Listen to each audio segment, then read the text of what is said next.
Vraiment, c'est un immense plaisir de recevoir Raoul Moati. C'est un ami depuis bientôt 20 ans. Et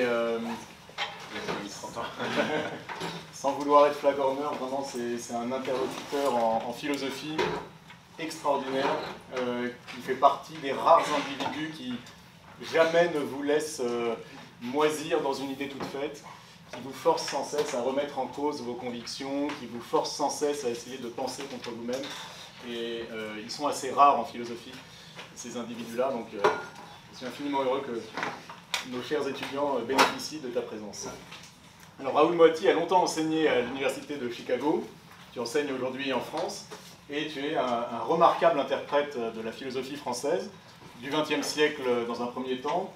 Je vous recommande un livre qui pour moi est vraiment le meilleur qui a été écrit sur Lévinas, un livre sur Lévinas de Raoul Moati, qui montre vraiment toutes les qualités extraordinaires de ta manière de faire, c'est-à-dire cette manière d'argumenter, de jamais considérer qu'une idée va de soi, et de toujours essayer de se demander à quelles conditions elle est valable, et à quelles conditions elle est rationnellement défendable. Et souvent avec Lévinas, on se paye de mots, et c'est peut-être un des très rares livres qui ne se paye pas de mots sur Lévinas, et qui montre qu'on peut argumenter sur un auteur comme cela. L'ouvrage s'appelle Événements nocturnes. C'est absolument remarquable. Et plus récemment, tu as publié un livre, alors je connais moins Sartre que Lévinas, mais qui est époustouflant également, qui s'appelle Sartre, le mystère en pleine lumière, au CERF, qui est une somme sur Sartre, argumentée, rigoureuse, là aussi qui ne se paye pas de mots. Et je voudrais tout de suite focaliser votre attention sur deux grandes qualités de Raoul Moati. D'une part, la clarté extraordinaire qu'il apporte aux auteurs qu'il commente. Ce n'est jamais de la paraphrase, c'est toujours de l'explication. C'est toujours quelque chose qui fait voir ce qu'un auteur veut dire. Et par ailleurs, comme je vous le disais à l'instant, une capacité argumentative et à ne pas prendre pour argent comptant les énoncés qui sont donnés. Alors très récemment, tu as publié un ouvrage de philosophie politique qui s'appelle La démocratie captive, chez Hermann, en 2022. Et c'est essentiellement autour de ce livre que tu es présent ce soir. C'est un livre qui est toujours centré sur des questions pour la plupart françaises, mais cette fois politiques et institutionnelles. Alors bien sûr, on retrouve un petit peu l'Angleterre par comparaison, mais c'est essentiellement sur la France que tu travailles, et tu interroges la question de la légitimité du pouvoir, la question de la souveraineté également, et tu interroges ce que signifie ce mot parfois difficile à définir de nation. Qu'est-ce que c'est qu'une nation? Quel est son rapport avec le peuple? Est-ce le peuple qui doit détenir la souveraineté? Ce sont des questions essentielles de philosophie politique. Et tu plaides in fine pour ce que tu appelles une démocratie libérée, et en particulier libérée des intérêts partisans, c'est-à-dire des intérêts des partis, des factions.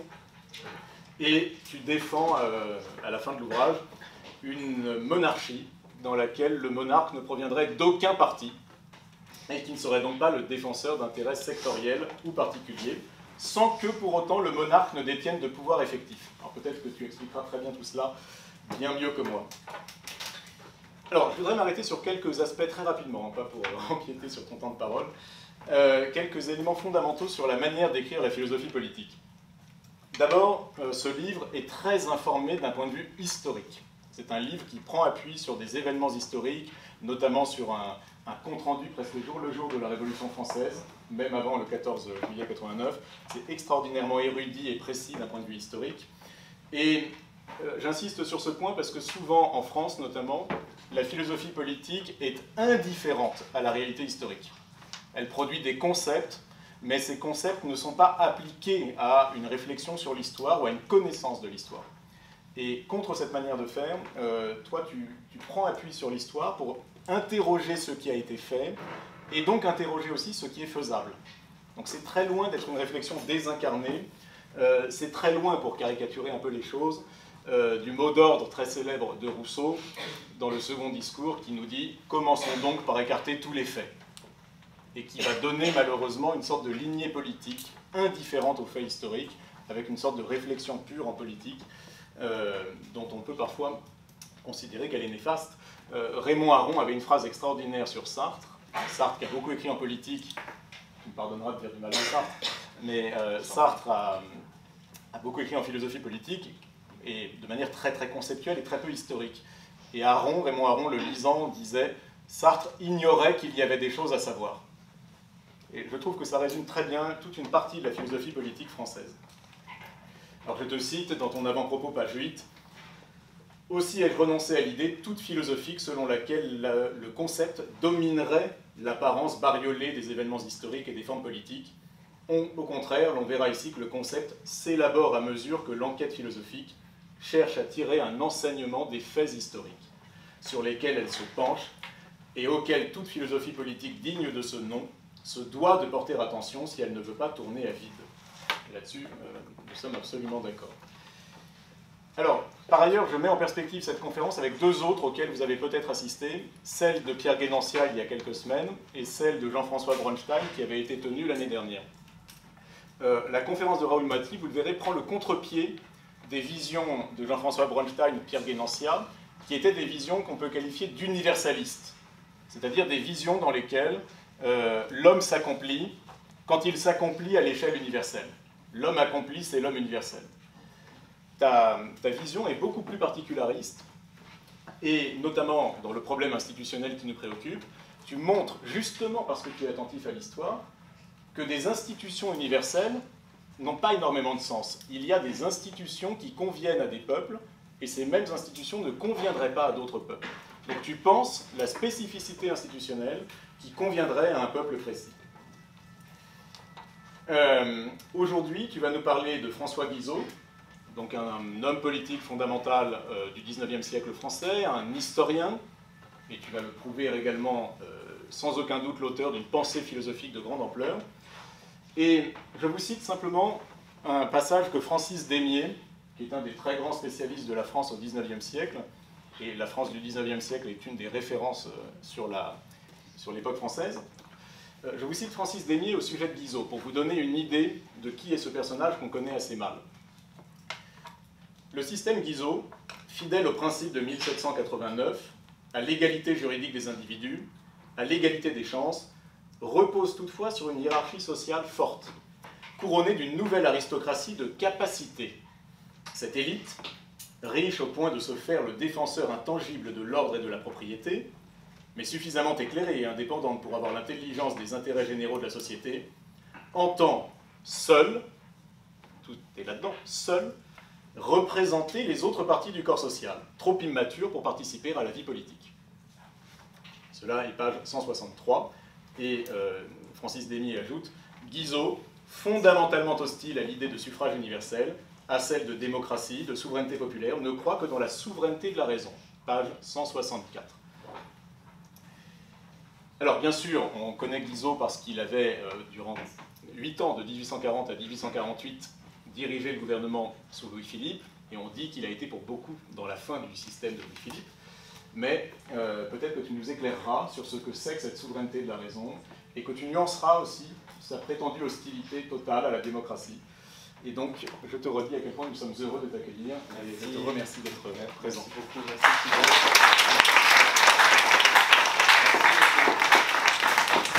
C'est moi qui suis extrêmement heureux d'être là parmi vous et puis de présenter finalement une conférence autour des idées qui m'ont tourmenté ces dernières années. Et je suis d'autant plus heureux de pouvoir le partager avec Thibaut et ses élèves que Thibaut était un interlocuteur extrêmement important tout au long de cette période, mais même bien avant, ça fait maintenant 20 ans qu'on nourrit une amitié philosophique très, très forte et je lui dois énormément. Donc je voulais lui dire que tout ce qu'il a pu dire de bien de moi est tout à fait réciproque. J'ai un besoin essentiel de Thibaut dans mon existence intellectuelle pour avancer. Donc j'espère ce soir ne pas démériter de sa confiance et de pouvoir vous présenter, autant que faire se peut, ce personnage de Guizot. Alors d'abord pour vous dire pourquoi finalement c'est un personnage qui m'a intéressé. Vous allez comprendre, j'espère, au fil de la conférence, c'est que en fait il y a une vision de Guizot effectivement ennemi du suffrage universel, donc ennemi de la démocratie, avec toujours une vision, enfin moi telle que je l'avais apprise en Cagne, ou en Hippocagne, enfin, à l'époque où je faisais de l'histoire, c'est-à-dire une vision finalement qui consiste à ne pas comprendre l'épisode de la restauration de la monarchie après la Révolution française. Très souvent, c'est un épisode qui est présenté par les historiens, les philosophes, les hommes politiques, comme étant une sorte de transition mal aboutie une sorte de moment un peu défaillant, techniquement, politiquement, entre la République, enfin entre la Révolution française et la République. Au fond, on pourrait dire que pour la majorité des gens, Guizot et les gens comme lui qui ont voulu concevoir un modèle anglais pour la France, c'est-à-dire une monarchie parlementaire, sont des gens au fond qui ont représenté des sortes de digues contre la République, contre la démocratie, et qu'à un moment ou à un autre, cette digue devait sauter et laisser place pleinement à cette vraie démocratie que serait la République. Et ce que j'ai pu comprendre ces dernières années en relisant les auteurs comme Guizot, mais aussi les gens qui sont autour de Guizot, c'est que finalement ces gens-là ne cherchent pas du tout à démolir le concept de démocratie, ils cherchent bien plutôt à s'en prendre aux prémices du concept de la démocratie que supporte l'idée républicaine. Et ça, c'est quelque chose qui m'a frappé, c'est-à-dire que j'ai compris en vérité que ces gens-là étaient des rebâtisseurs de la démocratie après les échecs de la République et de l'Empire succédant à la Révolution française.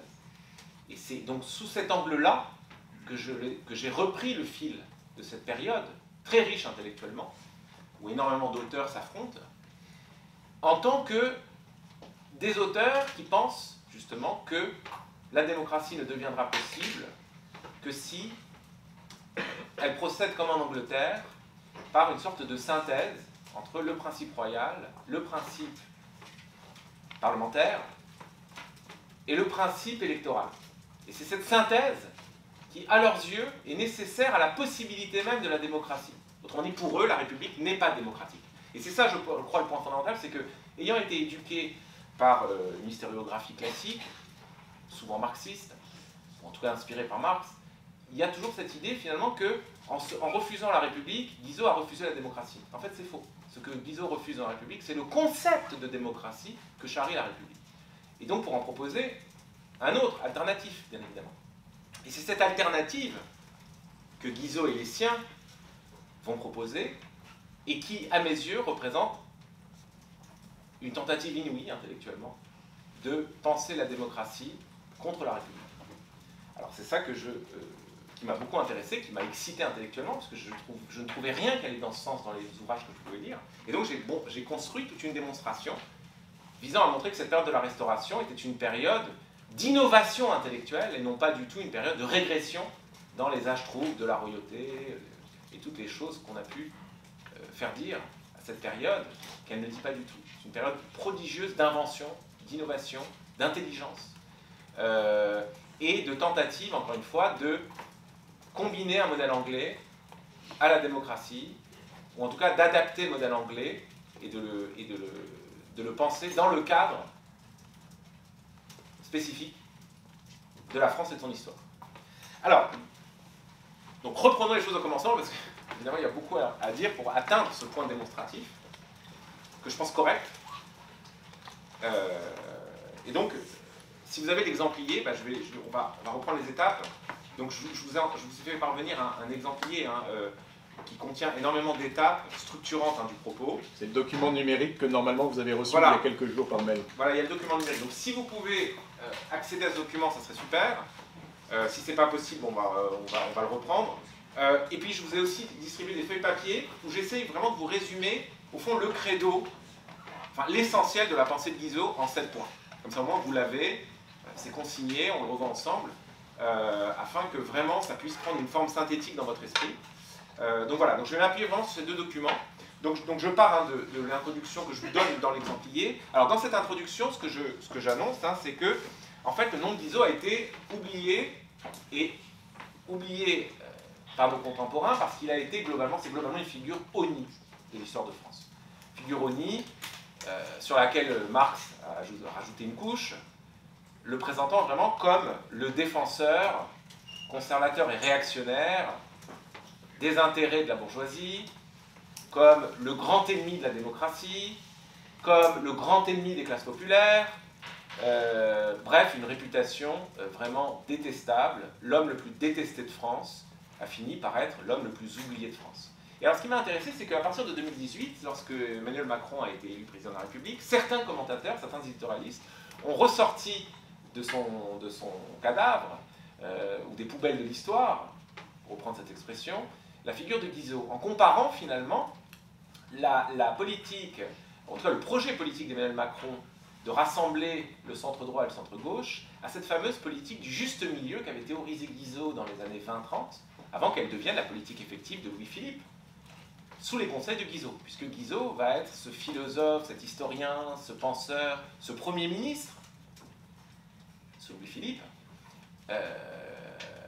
qui constitue l'intellectuel organique, on peut le dire comme ça, de la monarchie de Juillet, c'est-à-dire de la monarchie qui va s'imposer à partir de 1830 en France.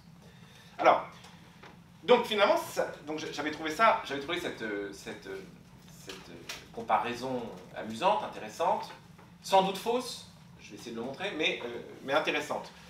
Et pourquoi fausse? Parce que finalement, elle ne faisait que raviver cette réputation d'ennemi de la démocratie, ennemi des classes populaires, l'idée que finalement le centre, c'est-à-dire les classes bourgeoises, les classes moyennes, doivent dominer l'ensemble de l'édifice social, qu'il ne faut pas laisser de place au nombre démocratique, au trop grand nombre des citoyens, à l'expression du trop grand nombre des citoyens. Et donc il y avait cette idée que finalement Macron avait été élu par les classes moyennes et que les classes populaires, elles, étaient restées dans l'abstention ou dans le vote extrême. Et donc que Macron incarnait le nouveau Louis-Philippe et puis le nouveau Guizot. Bon. Alors, bon. Alors évidemment, bon, ça c'est la lecture classique de Guizot. Dans mon livre, j'essaie de montrer, et ça à partir de certaines pistes qui ont été ouvertes déjà par Claude Lefort, dans un article très important. Claude Lefort, donc philosophe du XXe siècle, théoricien de la démocratie, qui s'est intéressé à Guizot. Alors évidemment, c'est toujours très bizarre de penser qu'un théoricien aussi farouchement opposé au totalitarisme, et aussi farouchement démocrate que Claude Lefort, ait pu restaurer, ou en tout cas réhabiliter à une certaine époque, la figure de Guizot. Et ce que montre Claude Lefort, c'est que finalement, Guizot entretient un rapport beaucoup plus ambivalent vis-à-vis du concept de démocratie qu'on ne le pense habituellement à partir de l'historiographie républicaine. Alors, cette historiographie républicaine et marxiste, les deux, vont faire porter sur les épaules de Guizot la réputation infamante d'avoir été un adversaire acharné de la démocratie, le défenseur d'une souveraineté bourgeoise, et exclusivement bourgeoise, qui aurait pris son plein essor en 1830 avec la monarchie de Juillet. Ce que j'essaie de montrer, c'est que, en vérité, Guizot n'est pas l'adversaire conceptuel, enfin ne prend pas pour adversaire le concept de démocratie. Il prend pour adversaire le concept de république, ce qui est très différent. Et il prend bien soin de les dissocier, justement. Chose que le républicain ne peut pas entendre, par définition, puisque son idée à lui, c'est que république et démocratie ne forment qu'un seul et même concept, vu sous deux angles. C'est ce présupposé philosophique, au fond, que Guizot essaie de déconstruire. Et c'est ça qui m'a intéressé, et c'est ce sur quoi on ne met pas l'accent, justement, habituellement, quand on présente le personnage. Alors, pourquoi? En fait, si Guizot rejette la République, bien sûr, c'est parce qu'il rejette un certain concept de souveraineté. Il s'en prend, en vérité, à la souveraineté du peuple proclamée par la République, non pas parce que c'est la souveraineté du peuple, mais parce que Guizot s'en prend au concept de souveraineté en tant que tel. C'est l'idée même de souveraineté qui pose problème pour Guizot. Autrement dit, Guizot n'est pas l'adversaire de la démocratie, Guizot est l'adversaire d'une conception de la souveraineté qui consiste à penser qu'il existe sur Terre un titulaire de cette fameuse souveraineté. Autrement dit, ce que Guizot critique, c'est l'idée de continuité entre la monarchie de droit divin et la République, selon laquelle il y a bien sur cette terre, quelque part, une adresse, un titulaire souverain, ou un titulaire de la souveraineté. Sous l'Ancien Régime, on dit que c'est le roi, la République dit que c'est le peuple. Mais les deux partagent la prémisse selon laquelle il existe quelqu'un, une instance, possédant cette souveraineté. Ce que dit Guizot, c'est qu'il n'y a pas d'instance qui puisse posséder la souveraineté. La souveraineté existe, mais elle est inappropriable. Et c'est toute la différence entre quelqu'un qui va vous dire « Ah, Guizot, c'est l'adversaire de la démocratie parce qu'il attaque la souveraineté du peuple » et quelqu'un qui vous dit « Guizot n'est pas l'adversaire de la démocratie, précisément parce qu'il s'en prend à l'idée de souveraineté. » C'est ça ma thèse. C'est ce que je vais essayer de vous montrer. En fait, c'est en s'en prenant à l'idée de souveraineté que Guizot devient démocrate.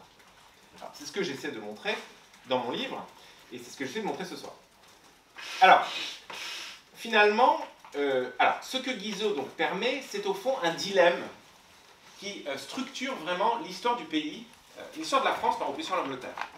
En Angleterre, vous avez la Glorieuse Révolution, 1688, le Parlement destitue le roi et proclame la souveraineté d'un autre roi, Guillaume d'Orange, Marie Stuart. Une fois que cette révolution a lieu, d'abord elle est glorieuse, comme le seront nos trois glorieuses, 1830, vous savez que trois glorieuses, c'est en référence à la révolution anglaise. C'est-à-dire que c'est une façon de dire, nous répétons à notre tour, la révolution anglaise consiste à nous doter d'institutions parlementaires, monarchiques et parlementaires, comme en Angleterre. Et ce qui va être très important chez les Anglais, ça va être surtout de ne pas chercher à caractériser un titulaire de la souveraineté une fois cette révolution accomplie. Autrement dit, ce qu'il va s'agir de faire en Angleterre, c'est, en bon pragmatiste, les Anglais vont penser la relation entre le Parlement et le souverain comme des relations de compromis, de contrat, de concessions mutuelles, sans jamais chercher, contrairement aux Français, à dire que l'un des deux est plus souverain que l'autre. Ce que nous avons fait. Ce qui nous a empêché, justement, de progresser avec Louis XVI dans l'élaboration des réformes dont le Royaume avait besoin et dont Louis XVI avait pris conscience. J'essaie de montrer dans mon livre que Louis XVI est sans doute un de nos rois les plus réformateurs, bien évidemment. Donc si vous voulez, ce qui s'est passé en Angleterre, contrairement à la France, c'est que la France, en 1789, dit le roi n'est pas souverain, il y a une adresse de la souveraineté. Autrement dit, l'ancien régime avait raison, il y a bien une adresse de la souveraineté. On peut trouver quelque part un titulaire de la souveraineté. Simplement, on s'est trompé. Ce titulaire n'est évidemment pas le roi, mais c'est la volonté générale du peuple, comme l'a montré Rousseau. Donc, voilà. Donc finalement, Rousseau, entre-temps, a altéré le projet, en tout cas a altéré le processus révolutionnaire qui avait émergé en Angleterre, parce qu'en Angleterre, on n'avait pas encore Rousseau, donc on n'avait pas encore l'idée qu'on pouvait transvaser la souveraineté d'un camp à un autre. Et du coup, on était dans quelque chose qui relevait des concessions mutuelles que les deux instances devaient s'accorder l'une à l'autre, de sorte que l'Angleterre a pu évoluer vers la démocratie de façon apaisée, sans avoir à couper la tête de son roi. Alors qu'en France, justement, ça ne s'est pas passé comme ça. Et alors du coup, comme en France, ça ne s'est pas passé comme ça, nous oscillons depuis 2 siècles, comme je le montre dans mon livre, entre finalement un concept de la souveraineté nationale scindé en deux. Et cette scission, elle s'explique, on la comprend quand on suit de près, quasiment au jour le jour, les débats à l'Assemblée constituante à partir de 1789 jusqu'à 1791. Chaque fois, dès que le concept de souveraineté nationale apparaît, on ne sait plus ce que ça désigne. Et un coup, ça désigne le peuple souverain, un autre coup, ça ne désigne pas le peuple souverain, ça désigne l'Assemblée nationale. C'est-à-dire l'Assemblée des représentants du peuple, ce qui est tout à fait différent. Et j'en viens même à montrer que chez Sieyès, il y a carrément l'idée que le peuple ne peut pas être souverain parce que le peuple, c'est la nation des assemblées, la nation désarticulée. Or, il n'y a que la nation assemblée, articulée par ses représentants, qui est souveraine. Donc, on a un dispositif dans lequel l'Assemblée nationale devient le lieu, par excellence, de la représentation de la souveraineté, ou le titulaire par excellence de la représentation de la souveraineté, indépendamment des soubassements populaires qui pourraient ou non l'appuyer. Alors, sur cette base, on peut comprendre le long processus qui nous mène aujourd'hui à ces fameuses faillites de la représentation. Quand on dit que l'Assemblée nationale en France n'est pas assez représentative, c'est un problème qui remonte aux premières journées de la Révolution française. C'est-à-dire à l'élaboration, à l'idée que se fait d'elle-même l'Assemblée nationale constituante. Premier point, ça c'est une définition importante. Ensuite, vous avez un deuxième concept qui s'oppose au premier, c'est le concept de souveraineté populaire. Alors ça, c'est un concept sur lequel s'appuie une autre ligne directrice de notre politique depuis 2 siècles, C'est ce que j'appelle le césarisme ou le bonapartisme. C'est-à-dire une idée selon laquelle ce n'est pas l'Assemblée des représentants qui est souverain, l'Assemblée des représentants ne fait que voter les lois, mais le vrai souverain, c'est le peuple. Et donc il n'y a que dans la sollicitation du peuple qu'il est possible d'obtenir quelque chose comme une légitimité. Alors, ce pouvoir-là, c'est un pouvoir d'inspiration bonapartiste. C'est-à-dire que Bonaparte, ce qu'il fait, c'est qu'il affaiblit les chambres en recourant au plébiscite. Qu'est-ce que c'est qu'un plébiscite? C'est une façon de faire appel au peuple pour lui demander son soutien. Et à partir du moment où le peuple soutient l'empereur, l'empereur considère qu'il dispose d'une légitimité qui n'est ni de droit divin, mais qui est une légitimité enracinée dans le peuple souverain. Donc l'empereur, d'ailleurs, l'empereur s'appelle empereur des Français, puisqu'il se réclame de la souveraineté du peuple français qu'il sollicite à l'occasion des plébiscites. Et Napoléon III, au moment où il prend le pouvoir, va lui aussi écarter le Parlement du dispositif politique et insister sur l'idée qu'il n'y a qu'un seul représentant de la souveraineté, c'est l'empereur. Et il forge ce concept avec Émile Ollivier, sa tête pensante, son Alain Minc de l'époque. Il forge ce concept très important d'homme-peuple. Comme le dit, je cite Napoléon III, l'empereur n'est pas un homme, c'est un peuple. Autrement dit, la souveraineté n'est pas dans les lieux de la représentation parlementaire de la souveraineté, elle est tout entière condensée dans la figure d'un homme, c'est-à-dire d'un homme-peuple. Et donc, si vous voulez, à chaque fois qu'on est fatigué de la représentation parlementaire, on aime bien avoir recours à un homme-peuple qui, en quelque sorte, va assumer dans sa personne, par une sorte d'incarnation mystique, la totalité de la souveraineté dispersée du peuple. Et De Gaulle a conçu la Ve République dans cet esprit-là, puisque l'idée de Gaulle, alors, telle qu'elle est pratiquée aujourd'hui, la Ve République n'a aucun rapport avec l'idée que De Gaulle s'en faisait. Pour De Gaulle, les chambres ne doivent pas avoir un pouvoir prépondérant, puisqu'elles incarnent ce que De Gaulle appelle la division gauloise, les intérêts partisans, quoi. L'intérêt de la nation, c'est ce lien organique que doit construire le président de la République avec le peuple par le biais des référendums et par le biais de l'élection présidentielle. L'élection présidentielle, c'est l'investissement d'un homme par le peuple, et par la suite, cet homme doit tous les 2 ans réitérer l'exploit de l'élection présidentielle en proposant des référendums, c'est-à-dire des plébiscites, au peuple. Et si le peuple dit non, le souverain a été désavoué, enfin en tout cas le président a été désavoué, il n'a plus de légitimité, puisqu'il n'est plus tenu par, non pas l'Assemblée ni le Parlement, mais par le peuple pour se maintenir au pouvoir. Bon, et donc ce que j'essaie de montrer, si vous voulez, c'est que cette alternative, elle est consubstantielle, nécessaire, inévitable. Au fond, l'alternative entre l'élitisme et le populisme, elle est inévitable en France. Elle est inévitable à cause de notre façon de concevoir l'idée de souveraineté. Et ce que j'ai trouvé chez Guizot, c'est qu'en fait, il y avait une troisième voie. Il y a une troisième voie qui a éclaté sous la Restauration, sous la monarchie de Juillet, avec des penseurs très intéressants, et qui nous propose en fait de sortir, de balayer complètement cette alternative entre des représentants qui ne nous représentent pas et un homme-peuple qui prétend nous représenter alors qu'il ne fait que représenter que lui-même, bien sûr.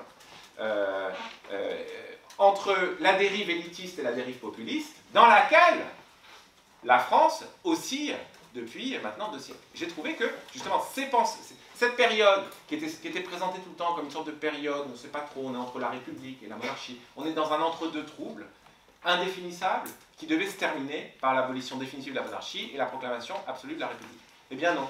En vérité, il y a pendant cette période toute une réflexion sur la démocratie qui nous permet de sortir des ornières de cette dualité dans laquelle il semblait que la France était condamnée à rester. Alors, bien, donc ça, je vous le dis. Donc, alors, je vais revenir là-dessus, mais philosophiquement parlant maintenant. En tant que totalité unifiée, la souveraineté, selon Guizot, ne peut s'exprimer au sein de l'immanence, donc parmi les hommes, que sous la forme, dit-il, d'un lieu vide. Je reviendrai sur ça. C'est un lieu vide. Il faut que la souveraineté n'occupe sur Terre qu'un lieu vide. Qu'est-ce que ça peut bien vouloir dire? C'est l'objet de la fin de la conférence que je vais vous montrer. Deuxième point, maintenant je reviens au Guizot historien. Donc ça c'est le Guizot hyper conceptuel, etc. Guizot historien. Alors, parce qu'il était historien et philosophe, et théoricien des idées politiques. Le Guizot historien, alors ça c'est très important. Ce que, justement, alors là pour reprendre ce que tu as dit, Guizot est celui qui se révolte contre une approche par Rousseau de la politique consistant à partir d'une liquidation de la considération des faits. Autrement dit, ce que Guizot dit, c'est qu'il ne faut surtout pas écarter les faits si on veut élaborer une pensée philosophique et politique crédible. Il ne faut surtout pas écarter les faits. Il ne faut surtout pas commencer par écarter les faits. C'est pourquoi, ce soir, la conférence que je vais vous proposer sera forcément une intrication entre l'histoire et la philosophie. C'est-à-dire le concept est indétachable des événements. Donc je serai obligé de revenir beaucoup sur les événements. Sinon, ça rendra la chose tout à fait incompréhensible. Très bien. Et ensuite, bon, alors, pour vous présenter donc ce Guizot qui va apparaître pendant la période de la Restauration, hein, comme l'homme fort de la Restauration puis de la monarchie de Juillet, c'est quelqu'un qui appartient à un groupe philosophique ou un groupe de penseurs qu'on appelle les doctrinaires. Alors, je vous donne la définition des doctrinaires. Hein. Les doctrinaires, au départ, c'est des gens qui se situent sur au Parlement, à la Chambre des députés sous la Restauration. Ils sont plutôt centre-gauche. Et ce sont des gens qu'on qualifie de doctrinaires pour justement dire que ce sont surtout des théoriciens. Hein. Ce sont des gens qui ont beaucoup d'idées théoriques, qui théorisent beaucoup, qui passent beaucoup de temps à théoriser et qu'ils passent leur temps à des débats politiques. Alors les hommes forts de ce groupe philosophique que sont les doctrinaires, c'est Guizot et Royer-Collard. Hein, deux hommes forts, deux têtes pensantes de ce groupe. Alors qui sera une sorte, en fait, ce qu'on pourrait dire, c'est que les doctrinaires, c'est le premier think tank que la France a connu. C'est-à-dire que c'est des gens qui sont à la fois à la Chambre des députés, mais en même temps aussi qui sont dans les coulisses du pouvoir et du gouvernement. Ce sont souvent des conseillers qui influencent la ministre. Vous voyez, ce sont des gens qui se réunissent pour penser des choses, qui écrivent des articles, qui s'échangent des articles, qui publient des articles, etc. etc. Donc ce sont des gens finalement qui essayent d'être, qui sont sur les deux bords. C'est-à-dire à la fois une élaboration théorique très profonde et en même temps une implication historique et politique tout aussi profonde, tout aussi importante. Alors commençons par le contexte donc, historique, hein, pour comprendre un peu ce qui se passe. C'est la fameuse Restauration de 1814, après la chute de l'Empire napoléonien, et la question du modèle anglais. La question du modèle anglais qui va se poser au moment où Napoléon chute. Alors, l'éclosion donc, de la pensée de Guizot, en fait, débute pendant la période de la Restauration, 1814, qui voit revenir au pouvoir les Bourbons après la chute de Napoléon. Alors, ce qu'il faut bien comprendre, c'est que les Bourbons reviennent parce que les élites politiques et économiques aspiraient à partir de 1810 à une réforme libérale de l'Empire que Napoléon n'avait pas été capable de leur donner. L'Empire traverse donc une crise économique. Vous savez qu'à partir de 1813, la crise se multiplie, la crise agricole s'ajoute à la crise financière, à la crise économique. Les élites sont à bout. On attendait une réforme libérale des institutions qui n'est jamais venue. Et donc, on a petit à petit des élites politiques et économiques qui vont se détacher, au fond, hein, de l'attachement premier qu'ils ont pu exprimer à l'égard de l'empereur. Ces mêmes élites, donc, au moment de la chute de Napoléon, consentent au retour des Bourbons sur le trône de leurs ancêtres, à la seule condition de leur retirer l'exercice du pouvoir absolu, qui était celui des rois de l'Ancien Régime.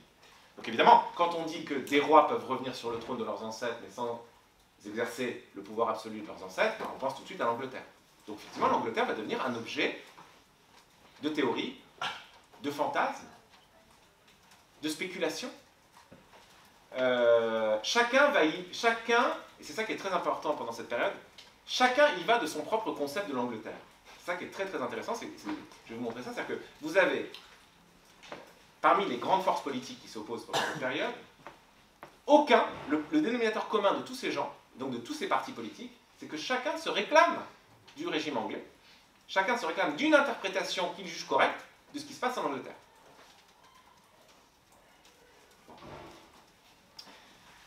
Alors, l'idée de monarchie libérale va germer à nouveau dans l'esprit des élites intellectuelles du pays, parce que, après la chute de Napoléon, et compte tenu de son incapacité à réformer l'Empire dans un sens libéral, l'idée de monarchie libérale, donc de monarchie constitutionnelle, sur le modèle anglais, va refaire surface, et les attentes de ces élites, c'est une capacité pour la monarchie bourbonne d'intégrer les acquis de la Révolution française, tout en rejetant définitivement les écueils du pouvoir absolu dont Napoléon avait abusé. Donc, clairement, si vous voulez, quand on attaque le pouvoir absolu à ce moment-là, et qu'on se réclame de 1789 contre le pouvoir absolu, en fait, ce qu'on vise, c'est pas les Bourbons, paradoxalement, c'est Napoléon. C'est-à-dire, en 1792, quand on guillotine le roi, 1793, quand on guillotine le roi, quand on le destitue en 1792, c'est contre le pouvoir absolu de Louis XVI. Et là, ce qu'on demande, c'est aux Bourbons de restaurer les libertés conquises en 1789, non pas contre les Bourbons, mais contre Napoléon. Donc les Bourbons jouent à contre-emploi là. Ils sont censés être ceux qui vont protéger et restaurer les libertés perdues et étouffées par Napoléon, alors même que c'était un argument qu'on leur avait opposé justement en 1792, en disant finalement la monarchie bourbonne, elle ne peut être que absolutiste, donc les libertés Bourbon ça fait 2, donc on va se débarrasser d'eux. Là ce qu'on dit c'est les libertés et Napoléon ça fait 2, donc rappelons les Bourbons pour produire un édifice libéral capable de sauvegarder les acquis de 1789. Donc vous voyez, la période est folle. La période est complètement paradoxale. Et alors, évidemment, vous allez me dire, oui, mais alors pourquoi on demande ça? En fait, il y a plusieurs raisons. D'abord, une des raisons fondamentales, c'est qu'il faut bien comprendre que Louis XVIII, le futur Louis XVIII, c'est quelqu'un, d'abord, de très intelligent. Et il faut bien comprendre que c'est quelqu'un qui a vécu en exil et pendant de longues années en Angleterre. Donc c'est quelqu'un qui a pu être, contrairement à son frère Louis XVI, le contemporain des évolutions du système anglais. Il a pu voir en direct ce qui se passait du côté de l'Angleterre. Donc c'est quelqu'un qui a imprégné du modèle anglais. Vous voyez? Donc déjà, comment résoudre ce paradoxe? Comment on va rappeler les rois d'Ancien Régime des rois absolus pour leur demander de ne pas être des rois absolus, mais au contraire de nous défendre contre l'empereur absolu, enfin de proposer un modèle alternatif au modèle de l'Empire absolu fondé par Napoléon, construit par Napoléon.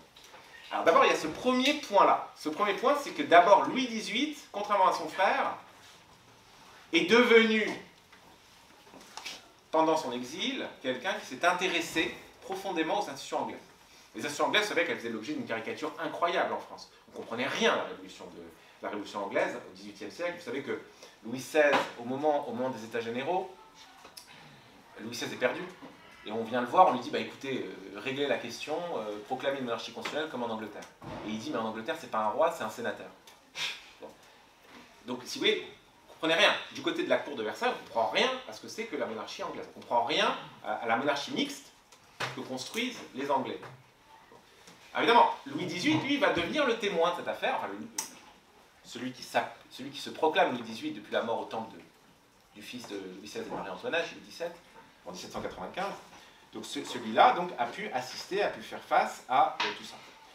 Alors, ce qu'on s'accorde à penser, je pense avec beaucoup de vérité, du côté des élites, c'est l'idée qu'aucun des régimes issus de la Révolution française, que ce soit la monarchie constitutionnelle de 1791, que ce soit la République de 1792, que ce soit le Directoire, que ce soit le consulat puis l'Empire, aucun de ces régimes, et je pense que c'est vrai, n'a réussi à articuler de façon pacifiée les deux pôles de l'État et des libertés qu'avait instauré la Révolution française.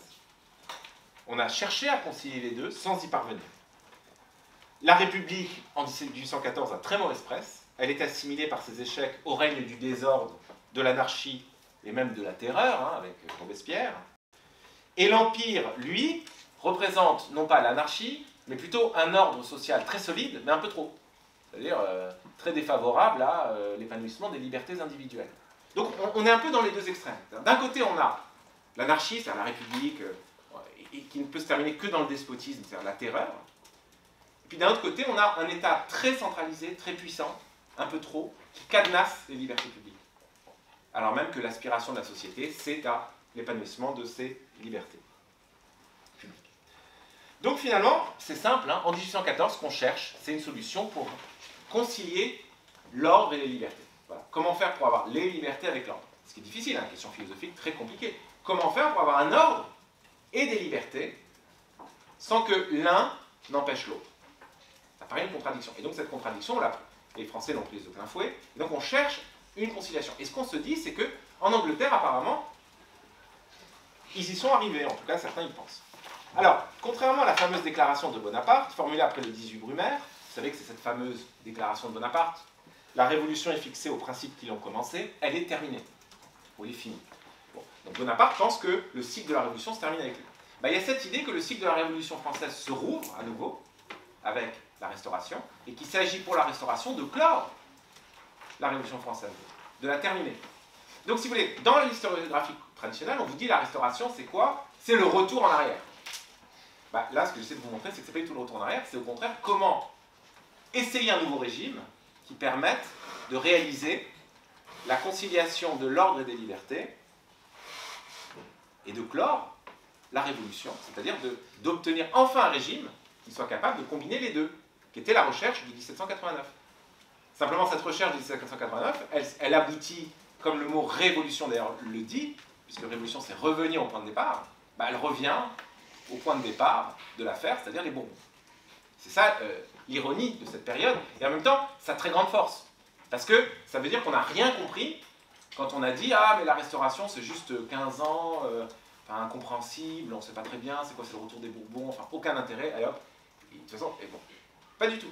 C'est vraiment l'idée de comment faire pour réussir à terminer quelque chose qu'on n'arrive pas à terminer, peut-être grâce à, allez savoir, un souverain suffisamment intelligent et des élites suffisamment intelligentes pour construire cet ordre dans les libertés que 1789 avait proclamé sans être arrivé à le réaliser. Alors, bon. Alors, il y a plusieurs épisodes, alors je vais aller un peu vite, mais disons que ce qui va se passer, si vous voulez, c'est que au moment où le Sénat impérial décrète la chute de Napoléon et donc met un terme à l'aventure napoléonienne, la destitution de Napoléon, il est dit que le Sénat impérial rappelle sur le trône de ses ancêtres, non pas Louis XVIII, premier point important, mais Louis Stanislas Xavier, frère du précédent roi. Donc on voit bien qu'on ne rappelle pas le roi de France. On rappelle le frère du précédent roi pour lui faire jouer un rôle, alors de quoi? Une espèce de président, une espèce de tête de chef d'État, mais qui ne serait pas vraiment un roi. Qui ne serait pas vraiment un roi, en tout cas certainement pas un roi de droit divin. À la limite, ça pourrait être un roi citoyen, comme la notion avait émergé à partir de 1789. Louis XVI était devenu un roi citoyen, un roi fonctionnaire de la nation. Hein. C'est plutôt un roi de droit divin. Donc c'est plutôt dans ce moule-là qu'on veut insérer celui qui, lui, s'appelle Louis XVIII, mais que le Sénat impérial n'appelle pas Louis XVIII, mais appelle frère du précédent roi. Donc, chef d'État, c'est tout. Donc, chef d'État aux mains des décisions sénatoriales. C'est le Sénat, au fond, qu'est-ce que cherche à faire le Sénat? Il cherche à transférer la souveraineté de Napoléon et à l'accaparer. Donc, ce qu'il va dire à Louis Stanislas Xavier, c'est toi, tu es le chef du gouvernement, mais le pouvoir, c'est pas toi qui l'as, c'est nous. Et celui qui est au point de départ de la manœuvre, c'est un personnage, je ne sais pas si vous le connaissez, mais vous serez amené à le connaître plus tard peut-être. C'est un personnage délicieux de l'histoire de France, par ses retournements incessants, c'est Talleyrand. Bon, je ne sais pas si vous le connaissez, mais je vous invite un jour à lire Talleyrand, parce que c'est extraordinaire. C'est quelqu'un qui n'a cessé de se retourner tout le temps. Dès qu'une occasion se présentait, il a pris parti pour le dominant contre celui qui avait perdu. Et alors ce qui est très intéressant, c'est que au moment où donc, Talleyrand est envoyé par le Sénat pour présenter à Louis Stanislas Xavier cette fameuse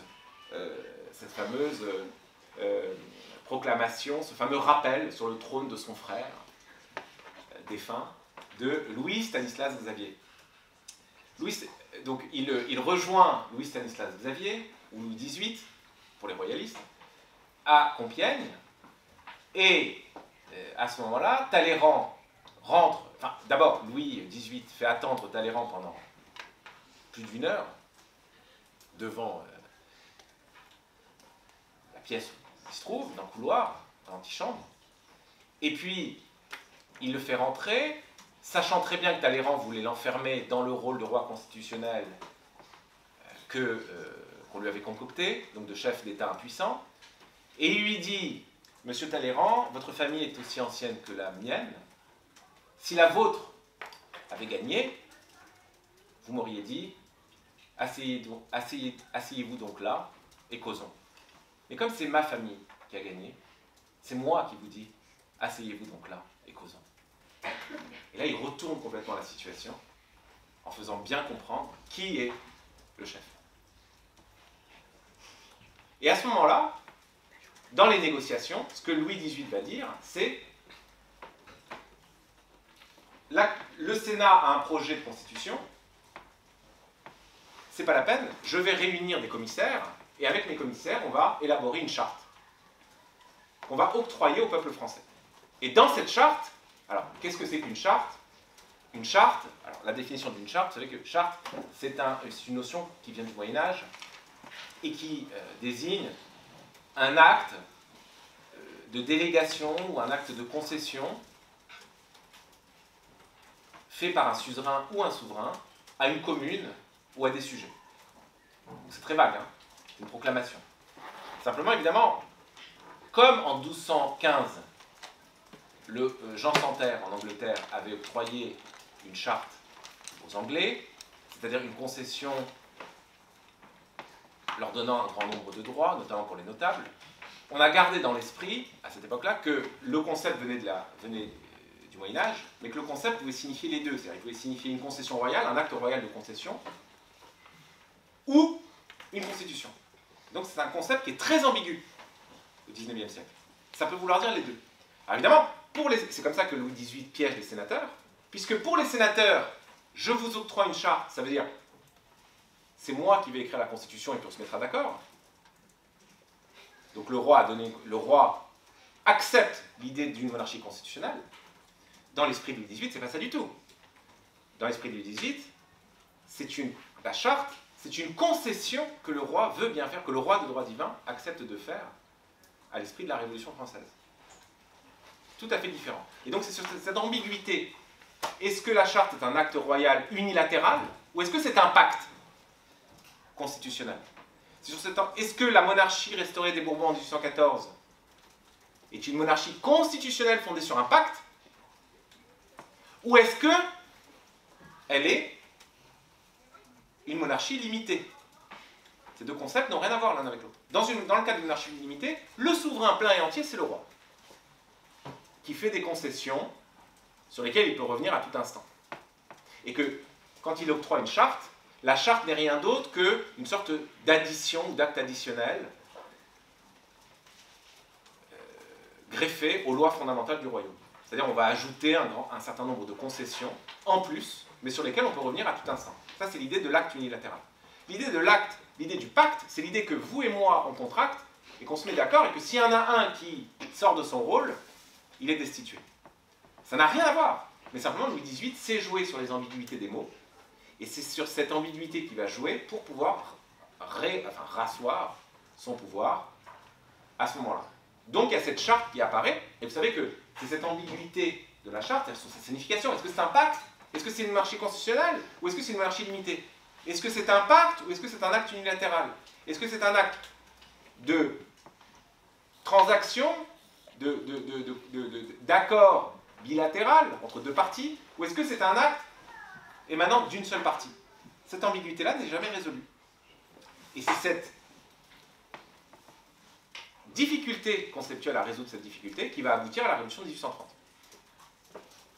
Où, définitivement, on va réviser la charte de 1814 et dire la charte de 1814, ce n'est pas un acte unilatéral, ce n'est pas un octroi par le roi de quelques concessions, c'est vraiment un pacte constitutionnel.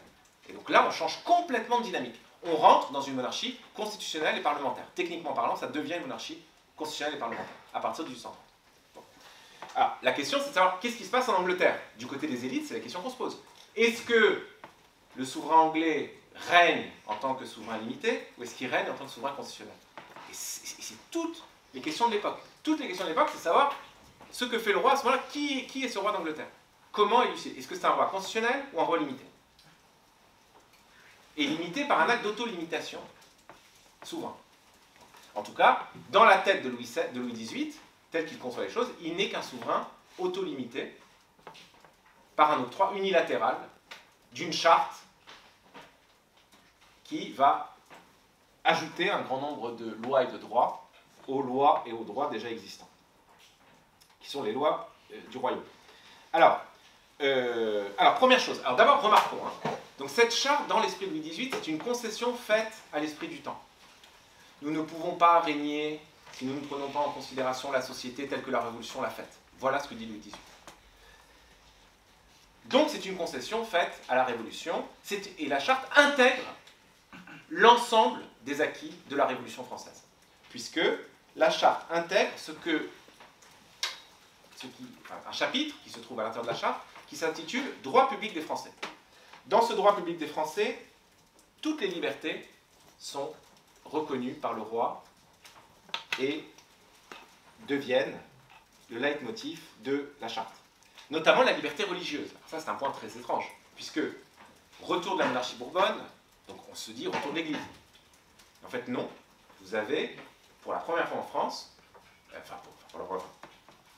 en tout cas, vous avez dans cette charte la reconnaissance de la liberté religieuse. Personne n'a le droit d'être ennuyé ou embêté pour ses opinions religieuses, ses croyances, ses convictions. C'est très fort.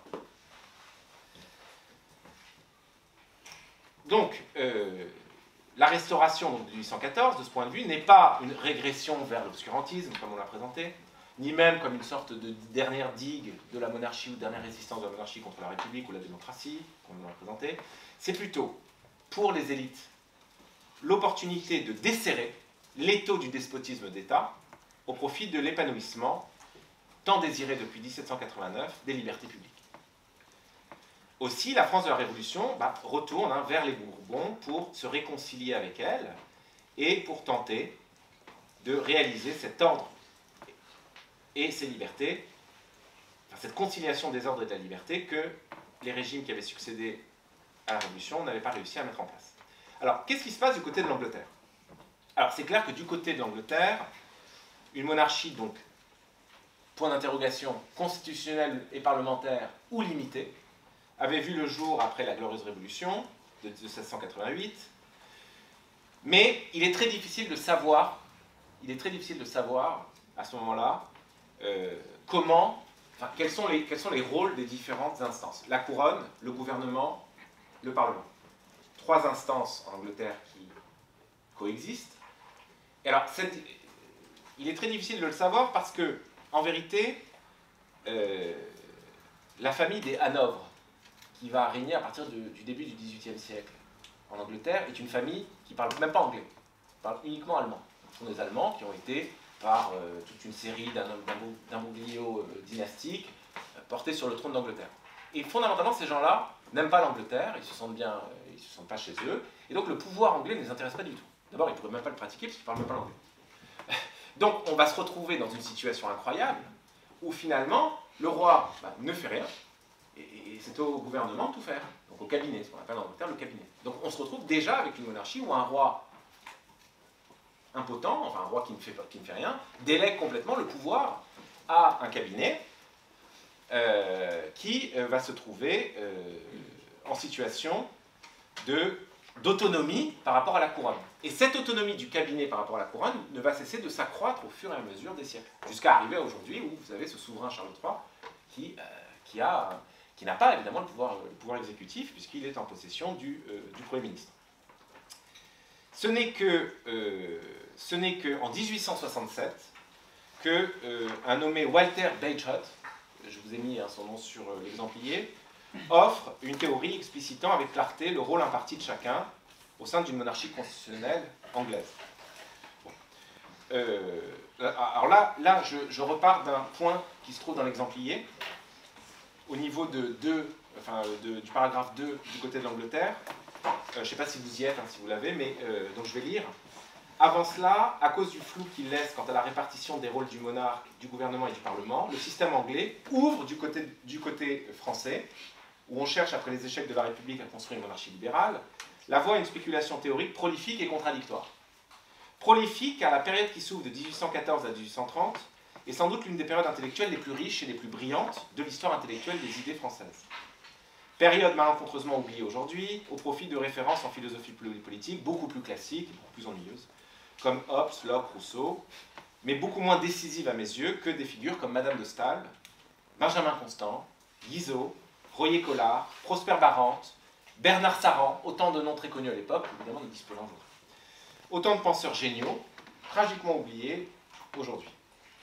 Et autant de penseurs capables de nous libérer de nos réflexes politiques binaires et de nous donner à penser des formes de monarchie républicaine autrement plus démocratiques que notre actuelle 5e République. Prolifique donc et contradictoire. Contradictoire pourquoi ? Pourquoi les interprétations du modèle anglais sont contradictoires à cette période ? Car le modèle anglais donne lieu à des interprétations opposées du fonctionnement de la monarchie constitutionnelle britannique et du régime donc qu'il faut construire en France. En fait, pour le dire vite, si vous voulez, il y a toujours un jeu de yo-yo. C'est-à-dire, à chaque fois qu'il y a un théoricien du pouvoir qui s'intéresse au pouvoir à construire en France, il se dit toujours, mais qu'est-ce qu'il y a du côté de l'Angleterre ? Et à chaque fois, vous avez des interprétations différentes de ce qui se passe en Angleterre qui donnent lieu à des interprétations différentes du régime à construire. Et donc, c'est ça qui est très intéressant, à des interprétations divergentes de la charte elle-même. Même la charte octroyée par le roi, on ne sait même pas ce qu'elle signifie. Pour certains, c'est un pacte, pour d'autres, ça l'est pas. Pour l'un, c'est déjà quelque chose qui avalise une monarchie parlementaire, pour les autres, pas du tout. Et donc les gens vont commencer à s'étriper sur comment fonctionne la monarchie en Angleterre, et donc comment nous, on doit faire fonctionner notre monarchie pour réussir à concilier l'ordre et les libertés, puisque c'était le programme politique que se fixaient ces gens-là à cette époque. Alors, vous voyez, dans l'exemplier, je vous donne la liste des interprétations possibles que j'ai recensées. Je n'ai pas trouvé d'ouvrage qui les recensé. Voilà la liste, et qui est totalement incroyable, du nombre d'interprétations possibles qu'on pouvait faire du régime anglais, et donc du régime à construire en France. Et ces interprétations opposées vont former l'essentiel des programmes politiques des partis qui vont s'opposer au Parlement. Donc vous avez un parti au Parlement, les deux sont anglophiles, c'est pour ça qu'on parle de moment anglais, hein, mais sont anglophiles en pensant pas du tout la même chose de ce qu'est le système anglais. Donc ils ont des opinions politiques opposées par le fait qu'ils s'opposent sur ce qu'est le régime anglais. En fait, à l'époque, la question théorique, qu'est-ce que le régime anglais, fait de vous un politicien, ou fait de vous un homme de parti. Un homme qui trouve sa place au sein d'un des partis, vous voyez, qui s'oppose sur ce qu'est ce régime. Alors, donc je dirais, le point fédérateur, intellectuel fédérateur de cette période, c'est le régime anglais. Mais on peut diviser, alors j'ai essayé de diviser, en 6 grandes interprétations de la monarchie libérale, la période qui nous concerne. Chacune trouvera son porte-parole à la Chambre des députés sur toute la période qui court de 1814 à 1848. Alors dans mon livre, j'essaye de, à chaque fois, développer chacune des options. Alors vous avez, première option, l'interprétation libérale aristocratique proposée par les ultras. Alors je reviendrai sur ce genre-là, les ultras, c'est les ultra-royalistes, plus royalistes que le roi. On reviendra là-dessus. Lesquels dominent la Chambre de 1815 à 1816. Puis de l'interprétation doctrinaire. Alors ça nous intéresse, c'est Guizot, qui prévaut au sein de la Chambre des représentants de 1816 à 1820, puis à nouveau de 1833 à 1835, puis à nouveau de 1841 à 1848. Vous avez l'interprétation libérale, théorisée par Benjamin Constant, avec un courant libéral qui s'impose à la Chambre des députés de 1827 à 1828. Et vous avez enfin, quatrième, l'interprétation républicaine, qui domine la Chambre de 1830 à 1831, sous la houlette de Lafayette et de Jacques Lafitte. Vous avez l'interprétation bourgeoise conservatrice, élaborée et mise en œuvre par Casimir Perier en 1832.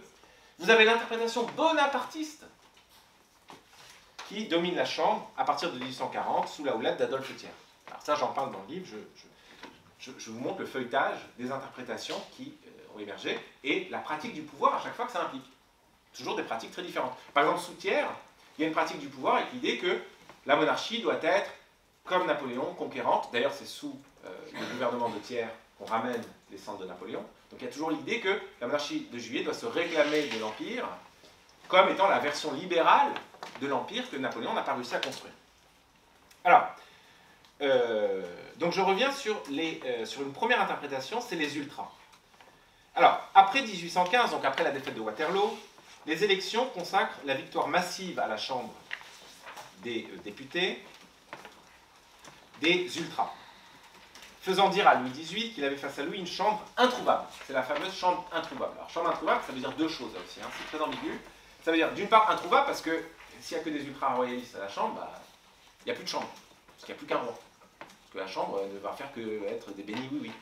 Puis introuvable, ça veut dire aussi, le roi ne l'a jamais trouvé quand il avait besoin de son soutien. Et ça va plutôt être ça la vérité. Pourquoi? Bah, c'est-à-dire que les ultras prennent pour objectif, ce sont des gens très réactionnaires.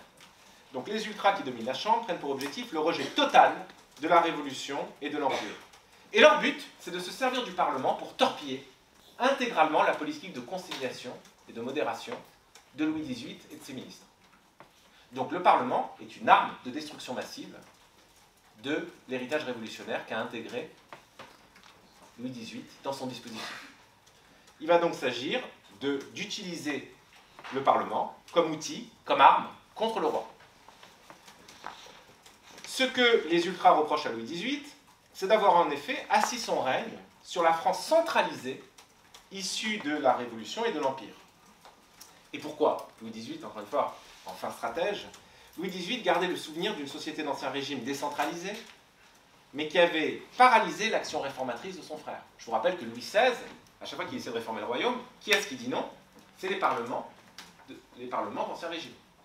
C'est-à-dire cette fameuse société décentralisée où le pouvoir était disséminé entre des parlements, et à chaque fois, les parlements cassaient les tentatives de réforme menées par Louis XVI. Alors Louis XVIII, évidemment, témoin de tout ça, s'en souvient. Qu'est-ce qu'il dit? Il dit, finalement, si je ne rétablis pas la société d'Ancien Régime, et que je maintiens l'État centralisé napoléonien, mon pouvoir royal va en sortir grandi, beaucoup plus fort, puisque je n'aurai plus d'adversaires pour s'opposer à mes réformes.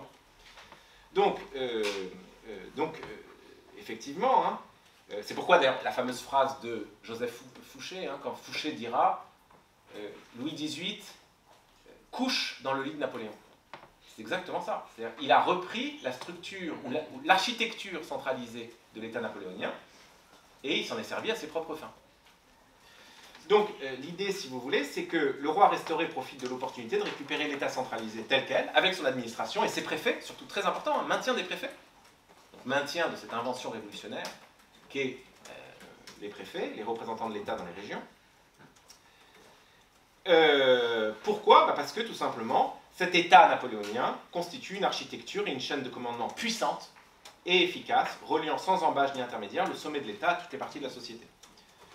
Les ultras, quant à eux, sont bien déterminés à se servir de la majorité dont ils bénéficient à la Chambre pour faire capoter les projets de Louis XVIII et entraver sa politique de conciliation avec la France issue de la bourgeoisie qui avait défendu la Révolution française. Ils veulent détricoter le régime, détricoter la charte. Ils ne veulent pas de la charte. Pour eux, la charte est une concession inacceptable.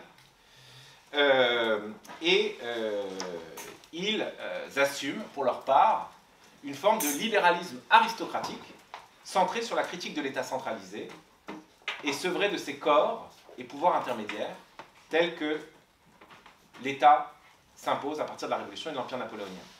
Alors ce qui est intéressant, si vous voulez, c'est que les ultras, à la fois ce sont des réactionnaires, absolument hostiles à la Révolution française, mais en même temps il y a un contresens sur eux, et qui est difficile à défaire, dont il est difficile de se défaire en France, c'est qu'en fait, ce sont des réactionnaires, mais ce sont des libéraux. Ce sont aussi des libéraux. Et ce sont aussi des gens qui ont une conception de la monarchie anglaise. Pourquoi ce sont des libéraux? Parce qu'en fait, si vous voulez, pour eux, l'État français centralisé se caractérise par un esprit d'uniformisation et d'atomisation de la société, destructeur des vies individuelles et des libertés. Et surtout des libertés locales. Donc pourquoi ce sont des libéraux? Ce sont des libéraux parce que pour eux, l'Ancien Régime protégeait les libertés locales, les libertés régionales par exemple. À partir du moment où on centralise, c'est plus les régions qui sont au centre, enfin les pays, ce qu'on appelait les pays autrefois, qui sont au cœur du dispositif politique, c'est l'État central qui décide de tout. Il réprouve, non sans amertume et rancune, le refus par Louis XVIII de restaurer l'Ancien Régime et ses corps intermédiaires, et il s'étonne de voir un monarque s'asseoir ou asseoir son règne sur la société telle que l'a faite la Révolution française. On trouve de nombreux témoignages de cette réprobation. Alors je cite un auteur de l'époque, Joseph Fiévé, qui affirme par exemple que la charte fait de la France, il le dit, c'est son image, un navire suspendu dans le vide. On ne voit pas les corps intermédiaires, dit-il. Le paradoxe, évidemment, c'est que la Révolution et l'État centralisé qui en découle rend la royauté restaurée infiniment plus puissante qu'elle ne l'était en 1789. Un autre ultra, Frémilly, alors F-R-E-M-I-2-L-I, au tout début de ses mémoires, a une phrase très révélatrice des enjeux de cette époque. Il dit « Je ne comprenais pas qu'on puisse restaurer la légitimité des personnes sans restaurer la légitimité des choses. Qu'on puisse replanter une race sans replanter les vieilles institutions. » Alors, donc ça c'est vraiment les ultras amers. Après vous avez une autre catégorie d'ultras très intéressante, c'est des gens comme Chateaubriand. Alors Chateaubriand, pour Chateaubriand, la charte, pour lui, la charte est acceptée. Il ne veut pas la détricoter. Il fait partie des ultras à la Chambre, donc c'est un des membres de ce parti politique que sont les ultras, mais il ne veut pas détricoter la charte parce que pour lui, la charte est l'occasion importante d'instaurer une monarchie parlementaire et aristocratique telle qu'elle existerait selon Chateaubriand en Angleterre, et au sein de laquelle le roi se verrait dépourvu de tout pouvoir réel. Donc Chateaubriand est contre la destruction de la charte, en revanche il est favorable au parlementarisme. Son idée, c'est que c'est la Chambre qui doit être le centre du dispositif politique. C'est ni le roi, ni le gouvernement, c'est la Chambre. La Chambre est au cœur de la vie politique en Angleterre, selon lui. Et selon lui, la Chambre, elle se divise en deux. Vous avez la Chambre des pairs, donc les grands propriétaires terriens, et vous avez la Chambre des députés, qui, elle, est un peu plus ouverte à d'autres catégories sociales. Mais dans la conception de Chateaubriand, donc dans l'idée qu'il se fait de la monarchie anglaise, la dynamique politique appartient au Parlement, devant lequel le gouvernement du roi est pleinement responsable. Première pensée de la responsabilité du gouvernement devant le Parlement. Première fois en France que s'élabore concrètement l'idée seulement, puisqu'elle mettra du temps à être appliquée, mais l'idée germe dans la tête de Chateaubriand, selon laquelle un gouvernement n'est légitime que s'il est responsable devant la Chambre. Autrement dit, une Chambre peut le faire chuter, peut le renverser, voilà, c'est ça le mot, peut le renverser. Tandis que le roi, lui, se voit reconduit au rôle de symbole de l'unité nationale, détaché des divisions et des querelles politiques s'exprimant au Parlement. Alors, contrairement à Guizot, Chateaubriand concevait la charte moins comme un traité de paix avec la bourgeoisie que comme un moyen de refaire fleurir la monarchie médiévale, où le roi serait entouré d'une cour souveraine et d'une puissante aristocratie, dont le Parlement, dominé par la majorité ultra, représenterait la version actualisée. Bon, alors je passe parce que je remarque que je suis extrêmement en retard, donc je ne veux pas du tout... Peut-être que je vais passer tout de suite donc, au point 3, l'interprétation doctrinaire. Alors, ça c'est l'interprétation donc, opposée à l'interprétation des ultras. Pour Guizot, la Restauration avait rouvert la lutte des classes qui avait fait rage pendant la Révolution française entre l'aristocratie et la bourgeoisie. Selon lui, en contractant une alliance tacite avec les bourgeois acquis aux idées de 1789, Louis XVIII rencontrait la pensée doctrinaire selon laquelle, en effet, le roi avait tout intérêt à se débarrasser de l'ancienne aristocratie qui n'avait eu de cesse tout au long de l'histoire de France de chercher à diminuer les pouvoirs du monarque. Ce que venait de prouver, selon Guizot, l'épisode malencontreux de la Chambre introuvable. Telle est donc l'interprétation de la charte que va proposer Guizot. La charte constitutionnelle, pour Guizot, voilà sa définition. Ce n'est pas donc une monarchie constitutionnelle, etc. C'est un traité de paix. C'est un traité de paix entre le roi et les acteurs de la Révolution française. La vérité de la charte constitutionnelle, c'est de sceller un traité de paix entre la bourgeoisie et la monarchie, et de reconnaître la victoire définitive et invincible de la bourgeoisie sur l'aristocratie. En octroyant donc une charte, Louis XVIII aurait mis un terme à la guerre sociale qui avait opposé pendant la Révolution le roi de France et la nation française. Et Louis XVIII serait le grand réconciliateur de la Révolution et de la monarchie. Premier penseur avant Marx du concept de la lutte des classes, Guizot, ainsi que le reconnaissait Marx lui-même, anticipe bien des découvertes du matérialisme historique. Il se propose d'étudier la Révolution française, comme il le dit, non en historien, mais en philosophe. Pourquoi faut-il étudier la Révolution française non en historien, mais en philosophe? Parce qu'il se fixe comme but, non pas de relater les faits historiques seulement, mais de découvrir, comme il le dit, leur concept. Il s'agit pour Guizot de découvrir le concept de la Révolution. Quel est ce concept? Citation 1, si vous avez l'exemplier. Citation 1. Je cite. Donc je cite Guizot. La Révolution a été une guerre, la vraie guerre, telle que le monde la connaît entre peuples étrangers. Depuis près de 13 siècles, la France en contenait deux, un peuple vainqueur et un peuple vaincu. Depuis plus de 13 siècles, le peuple vaincu luttait pour secouer le joug du peuple vainqueur. Notre histoire est l'histoire de cette lutte. De nos jours, une bataille décisive a été livrée. Elle s'appelle la Révolution. Le résultat de la Révolution n'était pas douteux. L'ancien peuple vaincu était devenu le peuple vainqueur. Alors, qu'est-ce que ça veut dire? Ça veut dire que la Révolution de 1789, pour Guizot, instaure un rapport de force nouveau parce qu'elle consacre la victoire définitive et totale, et même métaphysiquement irréversible, des classes moyennes sur l'aristocratie. L'aristocratie a perdu. C'est ça le concept de la Révolution française. Toutefois, ce qui manque encore à cette grande victoire de 1789, dit Guizot, c'est une forme politique. Il manque une forme politique à cette grande victoire. Et donc, tant qu'il manque une forme politique à cette grande victoire, nous sommes condamnés à osciller, dit Guizot, entre le despotisme et l'anarchie. Tant qu'on n'a pas réussi à donner sa forme concrète définitive à cette victoire sociale de la bourgeoisie, aucun ordre social ne peut être établi. Alors, très intéressant, hein? Citation incroyable, citation 2. Regardez.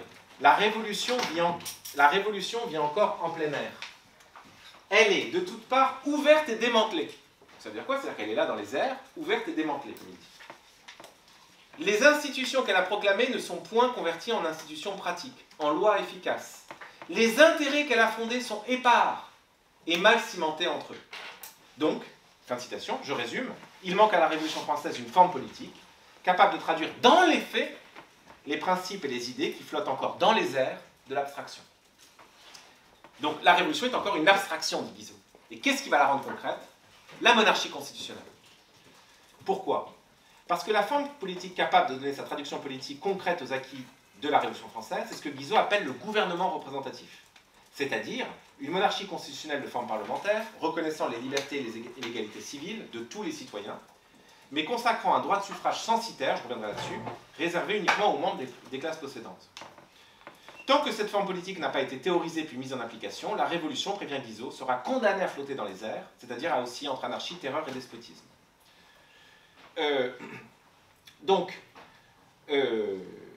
Je cite... non, je cite pas. Donc vous avez compris l'idée, donc ça me permet d'avancer un tout petit peu. Et donc je vais passer au credo. Alors là, on prend le document que je vous ai donné, comme ça au moins je fais le credo, et puis après bon, je m'arrêterai parce que je vais pas pouvoir aller beaucoup plus loin. Mais voilà le credo fondamental, donc voilà l'essentiel de la pensée de Guizot résumé en 7 points. Est-ce qu'il en resterait en double ou pas? Normalement vous en avez, non?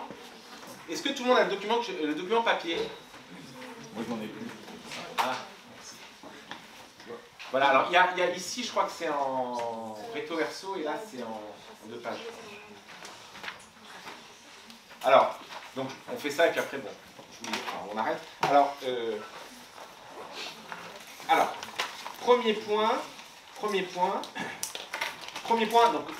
donc le libéralisme doctrinaire se définit par les 7 points suivants.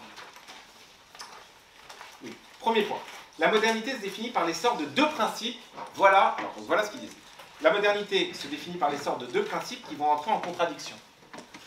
À partir de l'époque moderne, vous avez 2 principes qui entrent en contradiction. Un, l'état rationnel. L'état rationalisé et centralisé d'une part. et de la réforme protestante. D'un côté,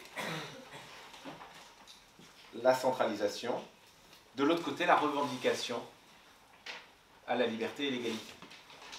Deux principes qui vont donc entrer en collision.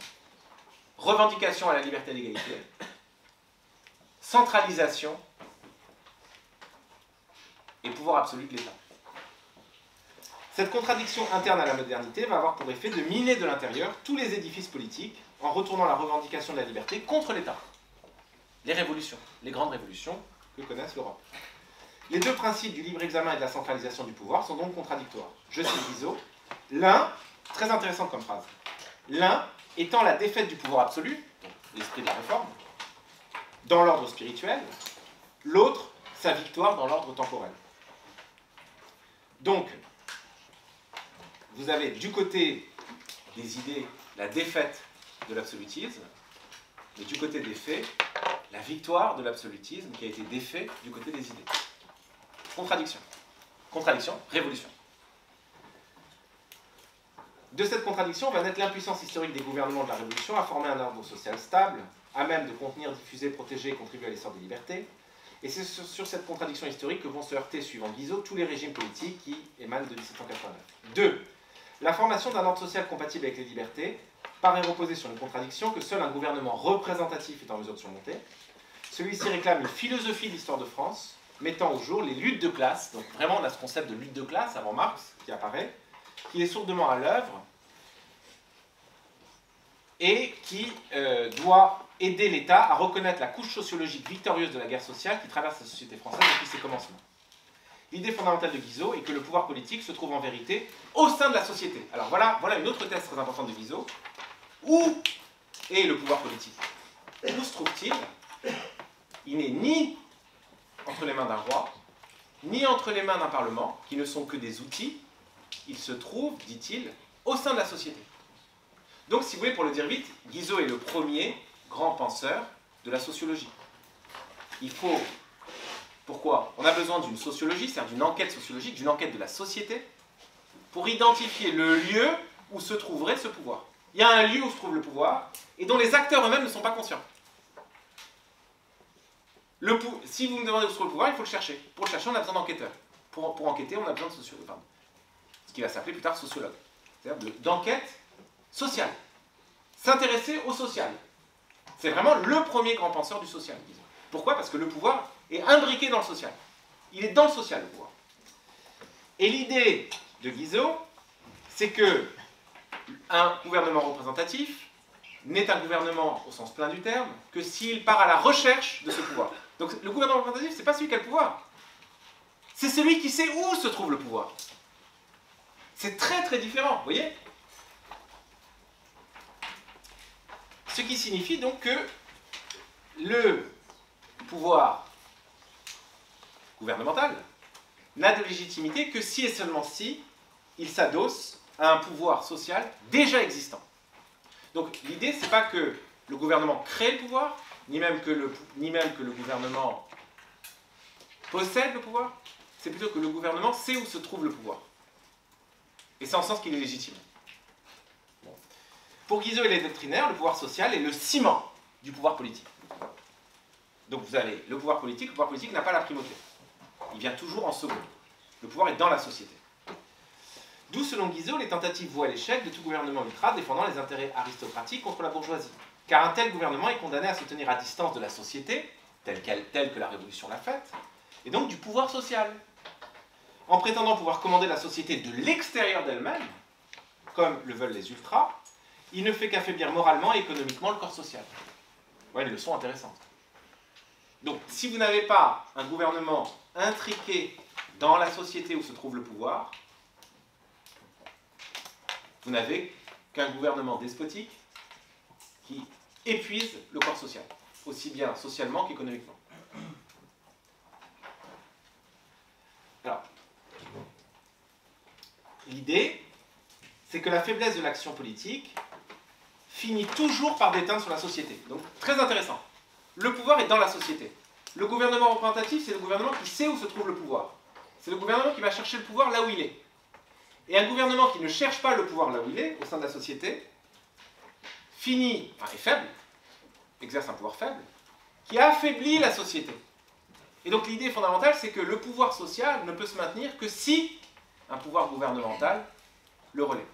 Que si ce relais n'existe pas, le pouvoir social lui-même s'effrite et disparaît. Autrement dit, la faiblesse de l'action politique, son extériorité à la société, déteint sur la société. Le gouvernement ultra, donc, qui n'a rien compris à ces lois, ces lois historiques, pour Guizot, le gouvernement ultra qui n'a rien compris à ces lois, propage sa propre impuissance dans le corps social. Citation 3. La force sociale, quand elle a revêtu les caractères de la nécessité, il y a folie à se séparer d'elle, à prétendre s'établir hors de son sein. On le voit donc, c'est en mettant le pouvoir politique au service du pouvoir social que le pouvoir politique peut sortir grandi et plus fort. Au contraire, en négligeant le pouvoir de la société, le pouvoir politique se contraint à l'impuissance et à l'immobilisme. D'où cette idée d'apparence paradoxale que vous trouvez chez Guizot, que la monarchie redeviendra aussi forte et aussi puissante que la monarchie de Louis XIV, si et seulement si elle renonce à toute forme d'absolutisme pour devenir constitutionnelle et parlementaire. Vous avez ce paradoxe chez Guizot, qui consiste à dire le seul moyen pour la monarchie de redevenir aussi puissante qu'elle l'était sous Louis XIV, c'est de renoncer à l'absolutisme de Louis XIV. Pour aller chercher le pouvoir à l'extérieur d'elle. Ce que Louis XVIII donc, aurait compris selon Guizot, bien sûr. 3. La bourgeoisie a triomphé de l'aristocratie en 1789. Un régime incapable de prendre appui sur cette nouvelle classe dominante est condamné à l'anarchie, car la victoire métaphysiquement irréversible des classes moyennes, aussi bien matériellement que spirituellement, implique que plus aucun retour en arrière ne soit envisageable. Les idées nouvelles ayant trop pénétré la société pour que le corps social ne cabre pas, ni ne parvienne systématiquement à renverser les tentatives contre-révolutionnaires. En même temps, la victoire de la bourgeoisie est telle qu'elle implique la volonté acharnée de cette classe de bénéficier des fruits de sa victoire, etc. Bon, je passe. Point numéro 4. Pour Guizot, au contraire de Descartes, donc là il y a une référence à Descartes, le bon sens n'est pas la chose la mieux partagée du monde. Il suppose, ce bon sens, des conditions matérielles pour son développement et sa pratique effective. Le concept de capacité politique se confond chez Guizot avec celui d'aptitude au jugement impartial, donc de jugement rationnel. Dont, selon Guizot, les membres de la classe moyenne se trouveraient mieux dotés à la faveur de moyens matériels qui offrent le temps et les moyens d'éduquer le jugement et de le parfaire à la lumière du débat public dont la presse doit se faire le relais. Bref, les moyens matériels sont la condition requise à la construction d'une opinion libre des passions et à l'élaboration d'un jugement politique à l'abri de la corruption à laquelle sont susceptibles de céder les classes laborieuses au profit d'un pouvoir autoritaire ou démagogique. L'idée de capacité politique renvoie chez Guizot donc à l'indépendance d'un jugement éclairé requis pour l'identification et la formation de l'intérêt général.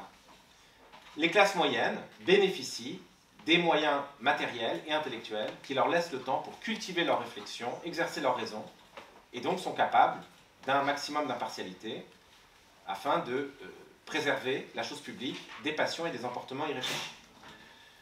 Je vais m'arrêter là. Alors malheureusement, je n'ai pas pu aller jusqu'au bout de la démonstration sur la démocratie. Enfin, vous lirez puisque vous avez ma conclusion. La conclusion résume le projet de mon livre. Bon, là, j'ai essayé en tout cas de vous donner le contexte dans lequel naît la pensée de Guizot, à quoi elle s'oppose et comment elle se construit. Bon, après, il y avait une dernière étape qui était comment il oppose République et démocratie, mais enfin, ce sera peut-être pour une autre fois. Voilà. Merci beaucoup.